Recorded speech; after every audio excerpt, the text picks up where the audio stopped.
Hi guys, Christina Carlyle here and welcome to today's episode of CCTV.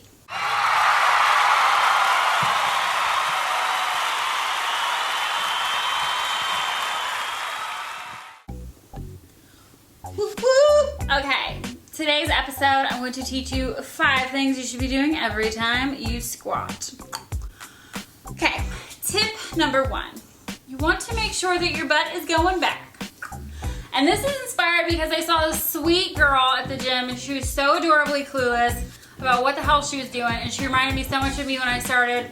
And this is what she was doing and this is what I used to do and this is why you shouldn't do it, and 5 tips on how to do it right, get it tight. So she was just kind of doing like this, kind of squatting. Her knees were going way above her toes.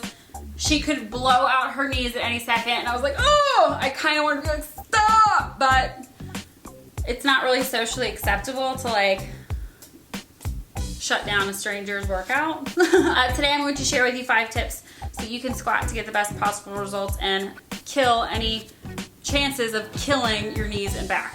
Really important. Okay, so step number 1, you gotta make sure your butt's going back.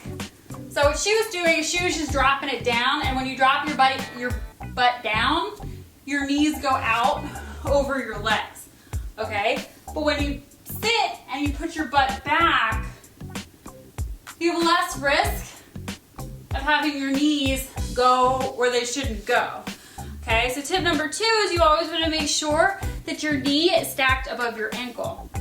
So 2 birds, 1 stone, putting your butt back, but it's really important your knees never hyperextend over your toes. Huge risk for injury when that happens, it's not good. So put your butt back, whoosh, and keep your knees right over your toes. That's what it looks like. Boom. Tip number 3 is to make sure that you have a neutral curve in your neck and spine, because sometimes when you look, I know a lot of people when they're squatting, they tend to look around, but when you move your neck or move your back, and it can really screw up your posture. And if you do it enough over time, especially when you're hunched over at work, if you're sitting in a chair at a desk all day, you can really just start to train your muscles to pull in unnatural ways and cause a lot of back pain. I'm only saying it because I've lived it and it took me a long time to figure out how to fix it. Spent a lot of time hurting for no reason. That sucks. Don't want you to feel bad. I want to empower you with education and information so you always feel right and tight. Okay, so what you want to do is a really easy way to correct that is to, when you're putting your booty back, okay, knees above the toes, I always hold my hands out so I always have something to look at. You want to keep your heart up, like your heart is up to the sky.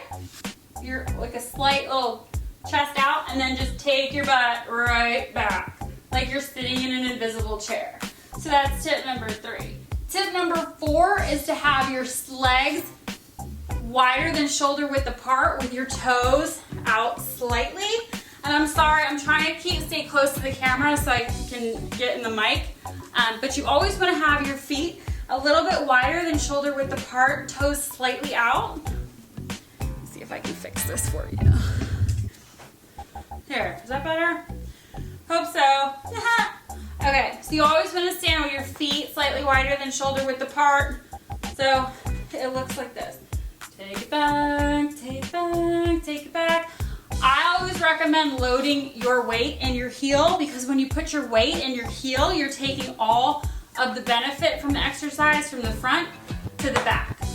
When your legs are wider as well and you're waiting on hitting your weight on your heels, you're also ensuring that you're burning more calories because you're working more muscle groups at the same time.